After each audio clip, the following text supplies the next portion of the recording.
നമസ്കാരം. വഖഫ് ബിൽ ഒരു മുന്നറിയിപ്പാണ്. അവസാനം വഖഫ് നിയമ ഭേദഗതി ബിൽ അന്തിമ രൂപത്തിൽ പാർലമെന്റിൽ വരാൻ പോകുന്നു. അടുത്തു തന്നെ നടക്കാനിരിക്കുന്ന ബഡ്ജറ്റ് സമ്മേളനത്തിൽ അവതരിപ്പിക്കാനാകും വിധം ബിൽ മിക്കവാറും തയ്യാറായി കഴിഞ്ഞു. കഴിഞ്ഞ പാർലമെന്റ് സമ്മേളനത്തിൽ അവതരിപ്പിക്കപ്പെട്ട ബിൽ പ്രതിപക്ഷത്തിന്റെ ആവശ്യപ്രകാരം വിശദ പഠനത്തിനും നിർദ്ദേശങ്ങൾക്കുമായി സംയുക്ത പാർലമെന്റ് കമ്മിറ്റിക്ക് വിട്ടിരുന്നു. പഠനത്തിനും ചർച്ചയ്ക്കും ശേഷം സമിതി നിർദ്ദേശിച്ച 14 ഭേദഗതികൾ അംഗീകരിക്കപ്പെട്ടു. JPC അംഗീകരിച്ച ഇവ കൂടി ഉൾപ്പെടുത്തിയാണ് ബില്ലിന്റെ അന്തിമ രൂപം തയ്യാറാക്കിയിരിക്കുന്നത്. ഇതാണ് ബഡ്ജറ്റ് സമ്മേളനത്തിൽ അവതരിപ്പിക്കുക.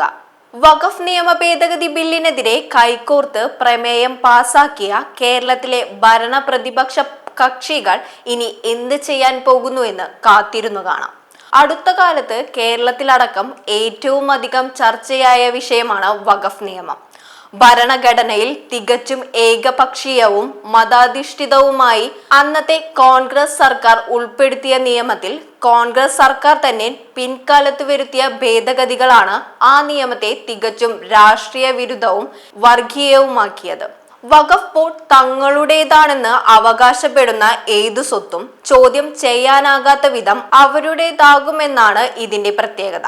ഈ നിയമത്തിന്റെ മറുപടി ഭൂസ്വത്തുകൾ നേടിയെടുത്ത വഖഫ് ബോർഡ് രാജ്യത്തെ മൂന്നാമത്തെ വലിയ ഭൂ ഉടമകളാവുകയും ചെയ്തു. സ്ഥലവും കെട്ടിടങ്ങളും നഷ്ടപ്പെട്ട നിസ്സഹായരെ സഹായിക്കാൻ സർക്കാർ സംവിധാനങ്ങൾക്ക് പോലും കഴിയാത്ത അവസ്ഥയായി. ഭാരതത്തിലാകമാനം അസ്വസ്ഥത പടർത്തിയ സംഭവമായിരുന്നു ഇത്.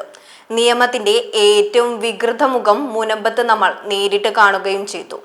പക്ഷേ എല്ലാം കൺമുന്നിൽ കണ്ടിട്ടും മുസ്ലിം വിഭാഗത്തിന്റെ എതിർപ്പ് പേടിച്ച് അവർക്കു മുന്നിൽ ഓച്ചാനിച്ചു നിന്നവരാണ് ദേശീയ തലത്തിലെ പ്രതിപക്ഷങ്ങളും കേരളത്തിലെ ഭരണ പ്രതിപക്ഷ പാർട്ടികളും. തങ്ങൾ പ്രതിനിധീകരിക്കുന്ന സമൂഹത്തെ ഒരേ ദൃഷ്ടി കൊണ്ട് കാണാൻ കഴിയാത്തവരാണ് തങ്ങളെന്ന് അവർ സംശയം ലേശമില്ലാതെ തെളിയിച്ചു കഴിഞ്ഞു. ഇവിടെയാണ് BJPയുടെയും അവർ നയിക്കുന്ന NDA സർക്കാരിന്റെയും പ്രശസ്തി.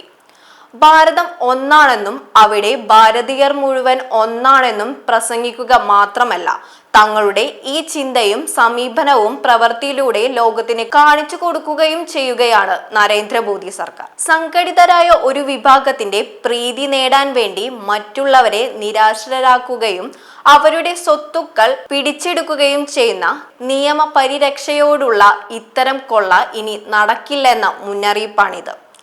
വോട്ട് രാഷ്ട്രീയത്തിനപ്പുറമുള്ള ദേശീയ ബോധവും പ്രതിബദ്ധതയുള്ളവർക്ക് മാത്രം പറഞ്ഞിട്ടുള്ളതാണ് ഈ തന്റെ ഇടം. കസാര നേടാനും അത് ഉറപ്പിക്കാനുമുള്ള തന്ത്രപ്പാടിൽ വർഗീയ ശക്തികൾക്കും ഭീകരവാദികൾക്കും മുന്നിൽ മുട്ടുകുത്തുകയും ദേശവിരുദ്ധരുടെ തോളിൽ കൈയിടുകയും ചെയ്യുന്നവർക്ക് ഇത്തരം നടപടികൾക്ക് നട്ടെല്ല് നിവരില്ല. News desk Bharathabhoomi.